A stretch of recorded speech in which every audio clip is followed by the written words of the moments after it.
Hola, ¿qué tal? Soy Oswaldo Chacón, consejero presidente del IEPC de Chiapas, y antes que nada quiero agradecer esta oportunidad a la Comisión Estatal de los Derechos Humanos en la entidad de dirigirme al auditorio para poder reflexionar de manera breve de un tema por demás apasionante y que tiene que ver con la garantía de los derechos políticos en medio de la emergencia que estamos viviendo en el mundo por el tema del virus del COVID-19. Los derechos políticos, por supuesto que son derechos humanos. Este es un debate que ya ha sido superado en el ámbito no solamente legislativo, sino también jurisdiccional. Ya en los tribunales internacionales han reconocido a los derechos políticos como derechos fundamentales, no solamente porque están establecidos y reconocidos en las constituciones, sino por sus características. Son derechos que son esenciales para el desarrollo de las personas y, por supuesto, para hacer posible la democracia. No hay ninguna democracia en el mundo que pueda existir sin que exista la cualidad de ciudadanos. La existencia de ciudadanos y de ciudadanas es lo que permite que exista una democracia, porque la democracia es un sistema de gobierno construido a partir de las libertades, de las voluntades, pero sobre todo de la participación de quienes la integran. Y en ese sentido, los ciudadanos y las ciudadanas tenemos una serie de derechos que están establecidos en la Constitución y en las leyes, y que las autoridades competentes están obligadas a garantizar y a proteger. Hablemos, por ejemplo, del derecho a votar y ser votado, que es el derecho por antonomasia, el derecho tradicional en el ámbito político electoral. ¿Y qué pasa en esta emergencia que no permite que la vida pueda desarrollarse con normalidad y que nos obliga a estar en confinamiento en nuestras casas? ¿De qué manera puede garantizarse el derecho de votar y ser votado? ¿De qué manera podemos garantizar las instituciones que los ciudadanos van a poder tener ese derecho a integrar sus órganos de representación política y que no van a haber otras vías distintas a las elecciones para poder integrar esos espacios de representación? Ese es uno de los grandes retos que ahora se tienen en la emergencia. Hay algunos casos que se están presentando en la arena internacional muy interesante. Hay países que han decidido, por ejemplo Corea del Sur, sí llevar a cabo sus elecciones con algunos matices de seguridad, pero sí manteniendo el esquema tradicional. Y hay otros países que han utilizado un esquema que favorece el uso de las tecnologías, preferentemente el voto electrónico y en específico el sufragio, que es emitido a través del correo electrónico, como una vía de que las elecciones sí se lleven a cabo y no se restrinjan los derechos con motivo o justificación de la emergencia sanitaria. ¿Qué tenemos que hacer en este caso? Revisar las condiciones particulares en cada país, en cada estado, revisar nuestros contextos, nuestras posibilidades para materializar elecciones bajo estas características.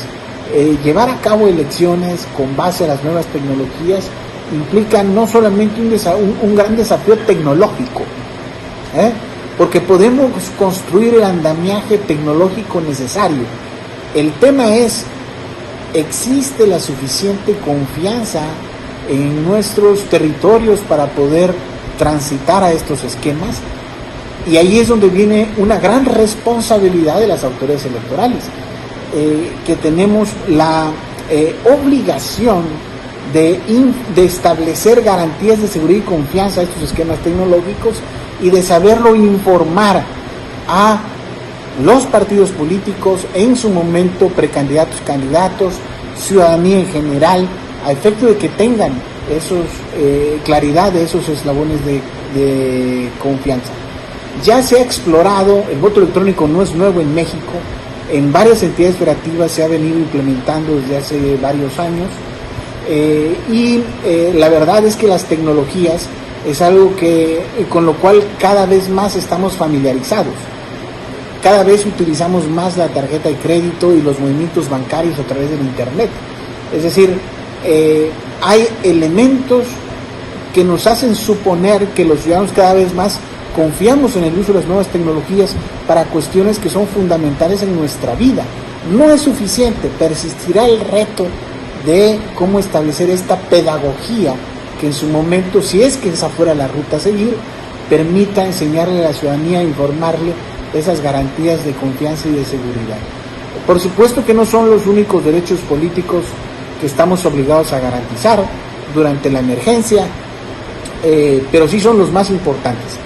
¿Habrán elecciones el próximo año? Por supuesto que sí.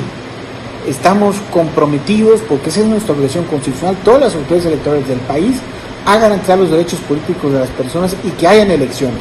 El tema es cómo van a ser las elecciones y en qué condiciones, y esto está sujeto a una serie de circunstancias. Ya Chiapas, el Estado de México, por ejemplo, han hecho ajustes a los calendarios electorales para que el proceso electoral inicie hasta el próximo año, y eso va a llevar seguramente a que se adelgacen o se ajusten otras etapas dentro del desarrollo del mismo proceso electoral. Pero al final del día estamos sujetos a lo que en su momento determinen las autoridades de salud de este país. Si en su momento no hay condiciones para realizar tareas de campo, visitas a los domicilios ciudadanos para que hagan labores de funcionarios de casilla, por ejemplo, vamos a tener que mutar a estos esquemas tecnológicos a los que hacía referencia. Quiero precisarlo entonces, las elecciones del próximo año no están en riesgo. La duda o la inquietud que en su momento habremos de resolver y brindar a toda la ciudadanía la certidumbre correspondiente es de qué manera se van a desarrollar las elecciones. Sería muy lamentable que se propusiera que por las condiciones que estamos viviendo, pues por decreto de un ente político se decidiera quiénes van a integrar los espacios de representación. Eso sería violatorio y un atentado a los derechos humanos, a los derechos fundamentales, específicamente a los derechos políticos de todos los ciudadanos y de todas las ciudadanas. Hay otros derechos políticos que deben garantizarse. Pensemos, por ejemplo, en el derecho de asociación, que tienen los ciudadanos, es decir, de participar no de manera individual, sino de manera colectiva en asuntos político-electorales. Y la Constitución y las leyes prevén distintas formas de organización. La más importante, por supuesto, son los partidos políticos. Y justamente la emergencia nos tomó cuando estábamos, tanto el INE a nivel nacional como los OPLES en los estados, verificando los elementos para acreditar si las organizaciones de ciudadanos que buscan ser partidos políticos cumplen con los requisitos establecidos en la Constitución y la ley para alcanzar esta condición.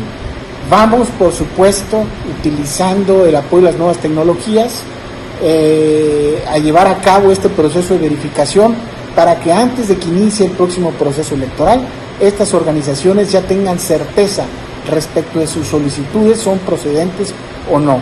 Y lo mismo sucederá en el caso de estos ciudadanos que buscan constituirse en asociaciones políticas estatales. Tenemos otro tipo de derechos que estamos obligados a garantizar. Pensemos en el derecho a la consulta que tienen los pueblos y las comunidades indígenas, y en ese sentido en Chiapas tenemos vigente algunas solicitudes. No es posible hacer las tareas de campo para avanzar en las mismas, pero vamos a pensar de qué manera también las nuevas tecnologías nos ayudan, nos dan instrumentos, nos dan herramientas a efecto de que podamos consolidar ese derecho consagrado en la Constitución y reconocido en los tribunales electorales y en el ámbito internacional. Con esto concluyo, no sin antes matizar pues la importancia de no minimizar derechos fundamentales en medio de esta emergencia.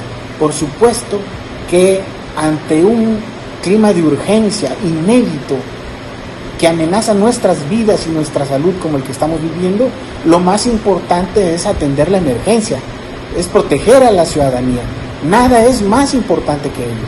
Pero ello tiene que ir en equilibrio, por supuesto, con la garantía de los derechos fundamentales que están establecidos y garantizados en la propia Constitución. Me dio mucho gusto saludarles.